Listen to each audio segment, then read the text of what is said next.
Yes, welcome back. We're swinging on a chinglan here, bringing you all lots of very based in radio entertainment across the hills and moors. Now, the privatisation of air traffic control goes on apace. This has now reached the more remote airports in Scotland. We sent our outside broadcast unit to listen in to a typical day at the newly privatised balinaheuchter airstrip. It's the last landing place in the Hebrides before the Atlantic Ocean and America. So it's over now for a typical day at the newly privatised balinaheuchter air traffic control.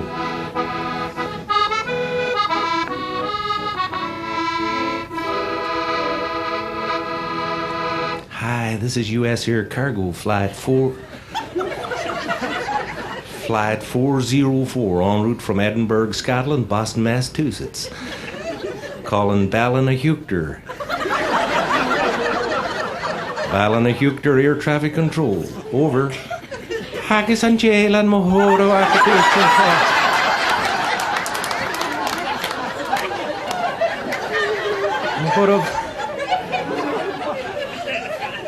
Mohoro Vanda agus in Shaw agus in Highlands and Islands Enterprise Mohoro Akit.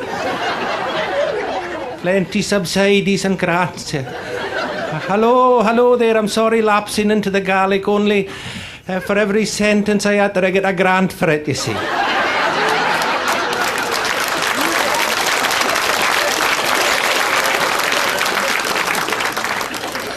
Hello, US Air Cargo. This is balinaheuchter Air Traffic Control. Hughie the Post speaking. Well, you were lucky to catch me. I just came in to feed the cat. Here, post, here. Here's your subsidy for you. Your salmon. Yes, your salmon for you. Go ahead, US Air Cargo. At balinaheuchter, this is US Air Cargo. We have developed a fault in the cargo hold. We request permission to land. To check it out. Over. Hello, US Air Cargo. This is balinaheuchter. You cannot land here. Over.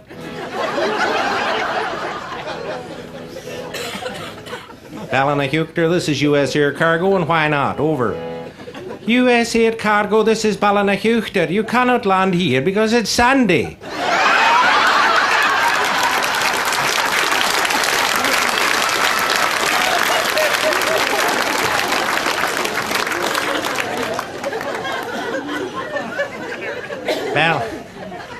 Balinaheuchter, this is US Air Cargo. We do not comprehend. Please say again. Over. US Air Cargo, I say again, you cannot land here because it's sandy and the minister has decreed that there'll be no landings or taking offs here on the Sabbath. Over and out. Balinaheuchter, this is US Air Cargo. This is not cool, man. We are circling you at the moment. What are those 4 penguins doing on the runway? Over. US Air Cargo, this is balinaheuchter. They're not penguins, that's 4 free church ministers.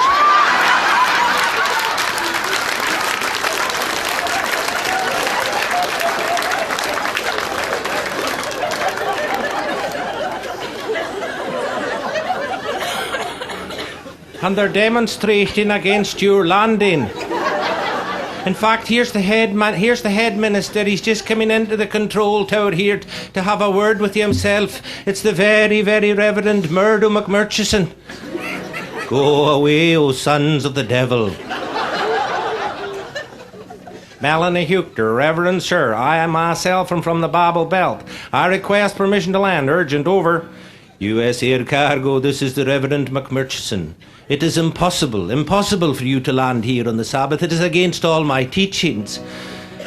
This is a very stressful situation you've put me in here today. I mean, I haven't been so angry, upset and incensed since I found 2 half-inch washers in the collection plate.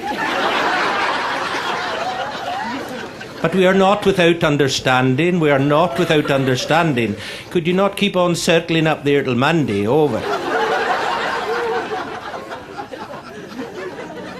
Balinaheuchter, this is US Air Cargo. Negative. We request permission to land. Urgent, our cargo is leaking. Over. US Air Cargo, this is the Reverend McMurchison. And what, pray, is this cargo that keeps on leaking? Over. Balinaheuchter, this is US Air Cargo. We have 17,000 cases of Scotch whiskey. Over. Huey, throw the switch. Cut him off.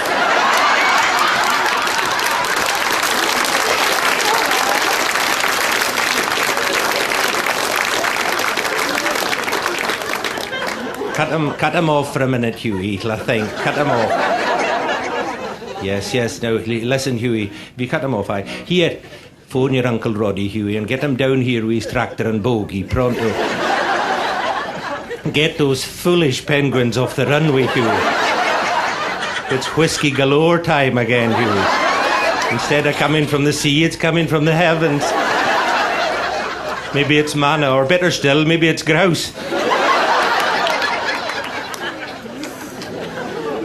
Get on with the jobbies now, Huey. Give me the microphone. How do you switch it on? Oh, aye. Hello, US Air Cargo. This is the Reverend McMurchison here. On compassionate grounds, we have decided to let you land. Now, upon landing, you and your air crew will be treated like our very own long-lost prodigal sons. You will receive full Hebridean hospitality.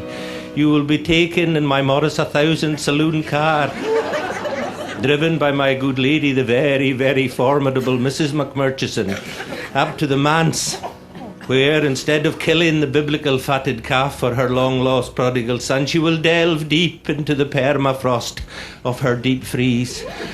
And with her stout cromach, she will prize off some ancient gugas, a local delicacy we keep for long-lost prodigal sons. She will later serve them up in a spectacular Hebridean banquet, along with such delicacies as salt herring, tatties, her very own bear bannocks spread with crowdie from the manse cow, all this washed down with the inevitable stroopach.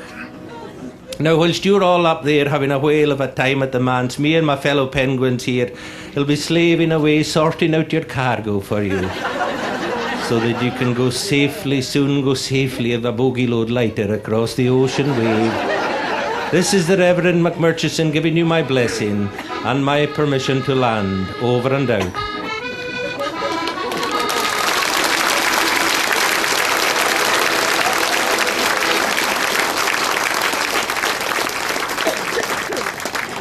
Yes, welcome back. We're swinging on a chinglan here, bringing ye all it's the very best in radio entertainment across the hills and moors.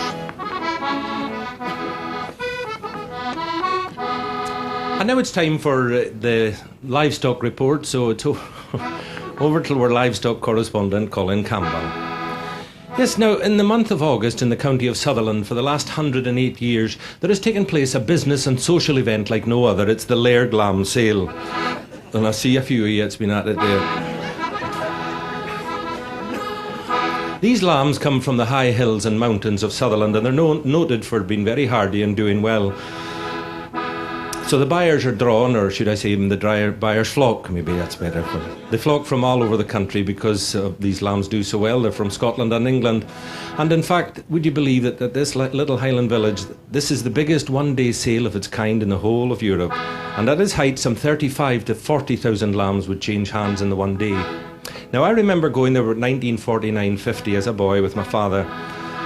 And it's something I never ever forgot. So many characters, you know, all the shepherds, crofters, drovers, yardsmen, buyers, the steam trains at Laird Station. It's funny the things you remember from childhood, but one of these memories was the shepherd's pack. Now, most of you you nodded there. Most of you are looking blank. For those not from the hills and glens, let me explain. On the big estates, the shepherd, as a perk, was allowed to keep a number of ewes as his own, and he would sell the lambs from these as part of his income.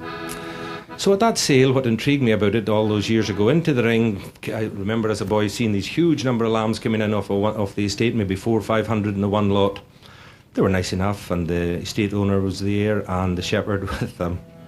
And then they were sold, maybe for a fiver, and into the ring came the shepherd's pack. They were 3 times the size and price. I says, Dad, why are the shepherd's lambs so big and them off the same hill? Well, it's a fair trick if you can do it, he says. And then I remember being allowed to stand in a corner of the bar, which at that time was Tin Hats, just at the corner on the hill there. And I watched the ensuing party, and what a party it was. I took a trip up this last summer. It was a lovely day in the hills, and for a change the prices were pretty fair at the Laird Lamb sale.